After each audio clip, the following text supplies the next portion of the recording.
Hello friends, আজ আমি গিয়েছিলাম প্রয়াগরাজ মহকুমা মেলাতে। ওখানে আমরা গিয়েছিলাম বাই ট্রেন।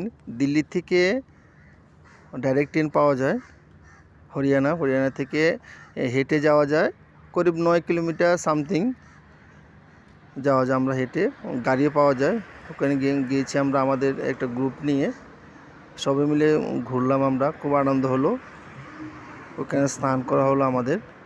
আর আমরা দেখলাম এত দর্শন আসে, অনেক যাত্রীরা এখানে আসে, হাজার হাজার কোটি কোটি মানুষ এখানে ডেলি স্নান করছে। আমি বলবো যারা আসেননি একবার এসে দেখে যান। খুব সুন্দর একটা জায়গা দেখার মতো। গঙ্গা, যমুনা, সরস্বতী যেখানে একসঙ্গে মিলন হয়েছে গঙ্গাতে, ওখানটা আমি স্নান করেছি। খুবই সুন্দর জায়গাটা, অনেকেই স্নান করেছে, দেখলাম আমরা। খুব সুন্দর লাগলো। আমাদের মেলাতে আনন্দ ফুর্তি করলাম আমরা। ওইখানে আসার সময় আমরা কিছু তিলক ফোঁটা দিয়ে